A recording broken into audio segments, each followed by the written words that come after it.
Yeah, I started building tiny houses, I guess you could say in the mid to late 80s. I was still a kid. I was 10 or 11 years old, but the original impetus to build them was just to get away from my house and my parents. Not in a bad way, but we had a small house, one TV. I wanted to play Nintendo, and having one TV, that was a problem. So we ended up, my father, I had told him, that's it, I'm building my own house. But when I moved here, you can't live or breathe in this region without hearing about Henry Thoreau. At the time, I was living down the hill with my then wife, and we decided to separate. I decided I'm going to build the house based on Thoreau's cottage, Thoreau's cabin in the woods. When my daughter was in 6th grade, one of the class projects was building a model of a house that had to be under 100 square feet, or I guess about maybe 10 or 15 square meters. And she really liked the idea of a small house. So that was one of the things that made me start thinking, wow, this would be kind of a fun project to do. So when the tiny house movement made its appearance, that gave me more impetus and also gave me more ideas and some specifics about exactly what I needed to do to put this more vague idea into action. I think I'm very much so a part of the movement. The things I do are a little more whimsical, they're a little more fun and colorful, and I think I'm definitely a part of that scene, which is certainly based around environmentalism, conservation, saving money, living lightly on the land. The great thing about a tiny house, you go to build one somewhere, you don't have to bulldoze and cut down 500 trees to put your house there.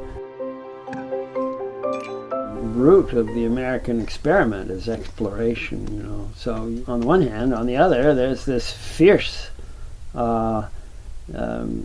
sense of independence, American independence, and I guess beginning with the revolution, but personal independence, self-sufficiency. It's the Emerson idea of self-reliance, and that goes right along with a place of one's own.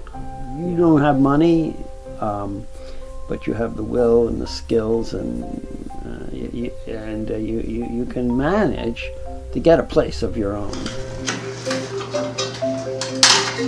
I think that a lot of people don't learn how to operate tools when they're younger, and that's unfortunate. And I think it does make it harder. If you never used a screwdriver when you were a kid, you feel uncomfortable using a screwdriver. I think that anybody who's motivated could use, simple construction principles to build something as elegant as a house if they wanted to.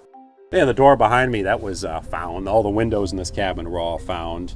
The trailer was bought secondhand. Even the shelf next to me here, that was an old shipping crate, with a bunch of spare boards. I painted different colors. So to me, it's a challenge. It's fun to find stuff that's being thrown away and to give it new life.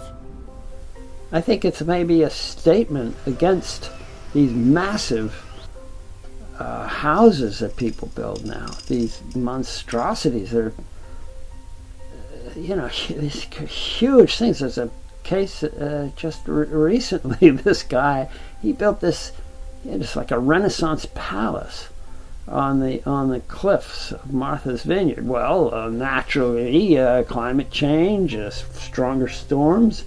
Well, he was, I don't know how many feet back from the shore. Now he's 20 feet from the shore.